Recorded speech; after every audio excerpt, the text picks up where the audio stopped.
Okey, bismillahirrahmanirrahim. Assalamualaikum warahmatullahi wabarakatuh. Selamat sejahtera diucapkan kepada semua murid-murid tahun 2. Apa khabar murid-murid? Jadi cikgu harap semua sudah bersedia untuk meneruskan pembelajaran kita, sesi pengajaran dan pembelajaran di rumah bagi mata pelajaran Bahasa Melayu tahun 2. Pada hari ini kita akan buat aspek berkenaan dengan kemahiran menulis, iaitu apa yang akan kita lakukan. Okey, kita akan imla. Pada akhir pengajaran dan pembelajaran ini, murid akan dapat menulis ayat yang diimlakan dengan betul. Jadi pada kelas yang sebelum ni berkenaan dengan imla, murid diminta untuk menulis perkataan ataupun frasa. Tapi kali ini kita akan cuba menulis ayat yang diimlakan oleh cikgu dengan betul. Kita akan belajar menulis ayat yang diimlakan dengan betul. Tapi sebelum tu kita buat imbas kembali apakah yang dimasukkan dengan imla. Okey, imla ialah perkataan, frasa atau ayat yang disebut atau dibaca kemudian akan ditulis oleh orang lain. Ya, jadi senang kata imla itu apabila kita dengar sesuatu ayat, perkataan ataupun frasa dibacakan, kemudian kita cuba tulis balik tanpa melihat kepada teks ataupun ayat tersebut. Jadi kita pernah buat benda ni, tak susah pun. Jadi hari ni sebelum kita buat imla, kita akan baca dahulu satu teks petikan pada muka surat 71 ya. Buku teks Bahasa Melayu tahun 2, muka surat 71. Tajuk yang diberikan kepada kita ialah tokoh seni, ya, tokoh seni. Jom kita baca bersama-sama. Profesor Dr. Siti Zainon binti Ismail ialah tokoh seni negara kita. Beliau dilahirkan pada 18 Disember 1949. Beliau dilahirkan di Gombak, Kuala Lumpur. Profesor Dr. Siti Zainon sangat meminati bidang seni lukis. Selain itu, beliau juga minat menulis buku tentang seni. Dewan Bahasa dan Pustaka menerbitkan banyak buku beliau seperti buku yang bertajuk Percikan Seni dan Tekstil Tenunan Melayu. Seterusnya, Profesor Dr. Siti Zainon membuat banyak pameran hasil seninya di luar negara. Beliau pernah mempamerkan hasil lukisannya antaranya di Filipina, India, Perancis dan Australia. Minatnya itu mendapat penghargaan daripada beberapa pihak. Buktinya, beliau menerima banyak anugerah kesenian. Antaranya ialah hadiah lukisan batik Maha pada tahun 1967 dan 1968 dan anugerah budayawan Selangor pada tahun 2009. Okey, jadi murid-murid, petikan ini ataupun teks ini berkenaan dengan seorang tokoh seni yang bernama Profesor Dr. Siti Zainon binti Ismail. Okey, dia ni seorang yang dikatakan sebagai seorang tokoh seni ya, orang yang hebat dan dia juga telah banyak menerbitkan buku-buku seperti Percikan Seni dan Tekstil Tenunan Melayu. Kalau murid-murid perhatikan tulisan ataupun perkataan ayat yang diwarnakan dengan warna merah, itulah sebenarnya yang akan cikgu bacakan di dalam kelas. Kamu akan cuba tulis yang tu, tapi disebabkan ini buku ni dah ada depan kamu, jadi saya tak akan bacakan tulisan ataupun ayat ini untuk elakkan takut ada yang curi-curi tengok kan. Jadi kita cuba guna ayat yang lain lah nanti. Okey, ada agak cikgu akan guna dalam buku aktiviti. Kamu ada juga sebenarnya ayat tu, tapi kamu akan cuba menulis ayat yang akan dibacakan oleh cikgu. Cikgu akan ambil petikan tu daripada buku aktiviti sebentar saja lagi. Okey, jadi apa yang cikgu nak murid beri perhatian kat sini. Okey, cuba kita lihat pada perenggan yang kedua ini. Ayat yang diwarnakan dengan warna merah iaitu Dewan Bahasa dan Pustaka menerbitkan banyak buku beliau seperti buku yang bertajuk Percikan Seni dan Tekstil Tenunan Melayu ni kan. Okey, cuba perhatikan ada perkataan yang di depan ni huruf besar, Dewan Bahasa dan Pustaka. Ini huruf besar sebab kata nama khas. Kemudian ada perkataan yang dicondongkan seperti Percikan Seni dan Tekstil Tenunan Melayu. Kenapa dicondongkan seperti ini? Kerana ini merupakan tajuk buku. Tajuk buku yang ditulis oleh Profesor Dr. Siti Zainon binti Ismail. Kemudian mari kita perhatikan pada perenggan yang ketiga, ya. Perenggan yang ketiga, perhatikan pada ayat yang diwarnakan dengan warna merah.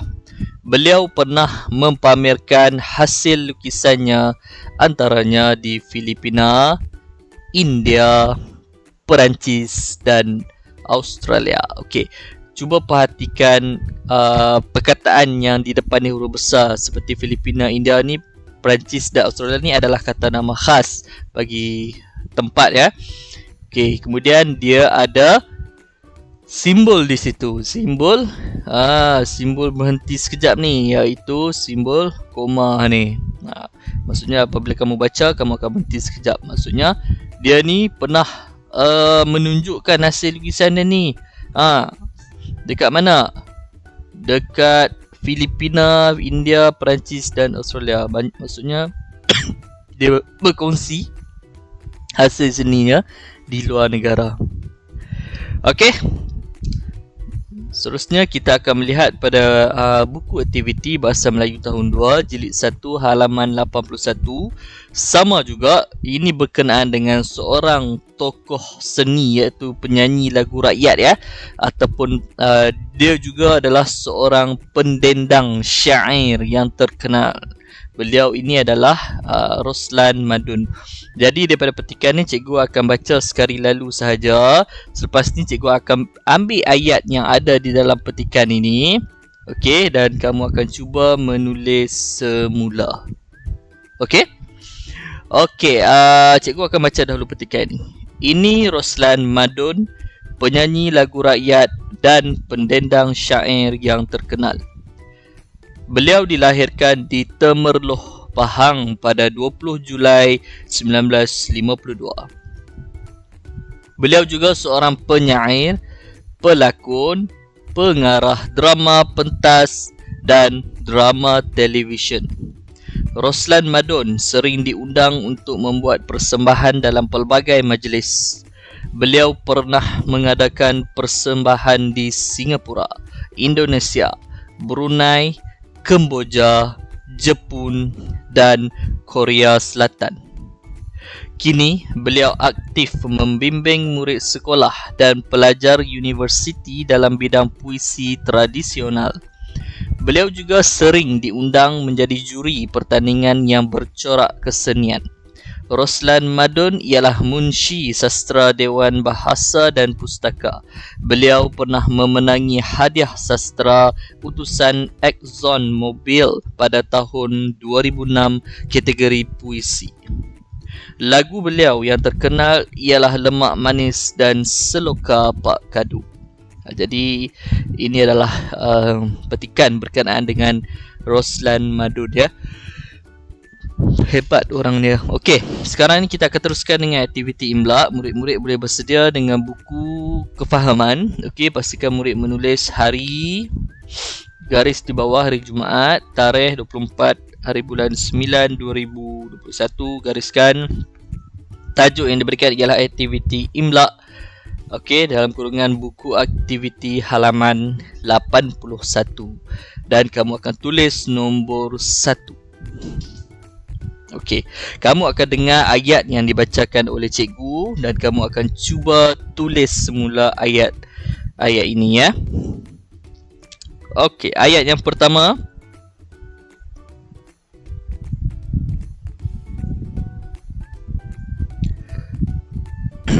Beliau dilahirkan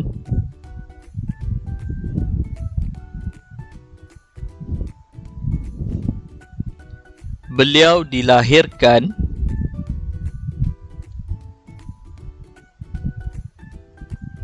di Temerloh Pahang. Di Temerloh Pahang. Noktah. Saya ulang. Nanti kamu boleh ulang balik video ni lah kalau tak sempat. Beliau dilahirkan di Temerloh Pahang. Baiklah, ayat yang kedua.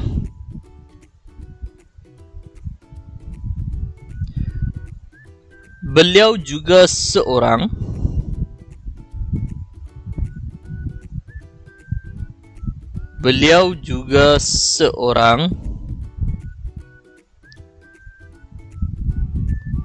penyair,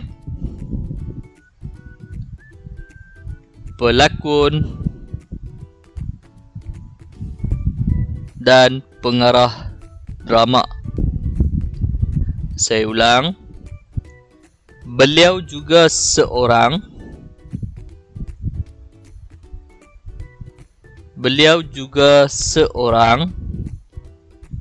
penyair, pelakon dan pengarah drama.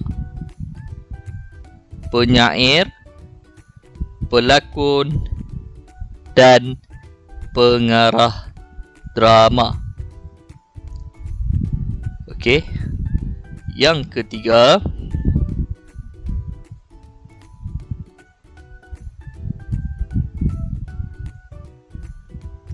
Roslan Madun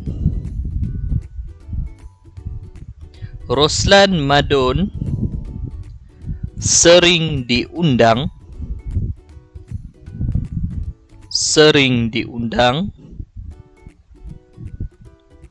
untuk membuat persembahan.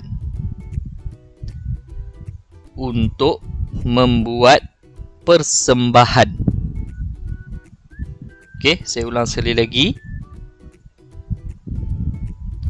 Roslan Madun sering diundang untuk membuat persembahan. Okey, kalau tak sempat nanti kamu ulang balik ya. Okey, dan yang terakhir Roslan Madun ialah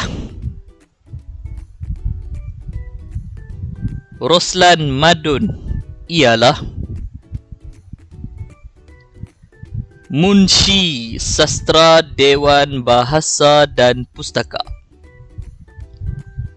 Munshi Sastra Dewan Bahasa dan Pustaka. Saya ulang. Roslan Madun ialah Munshi Sastra Dewan Bahasa dan Pustaka.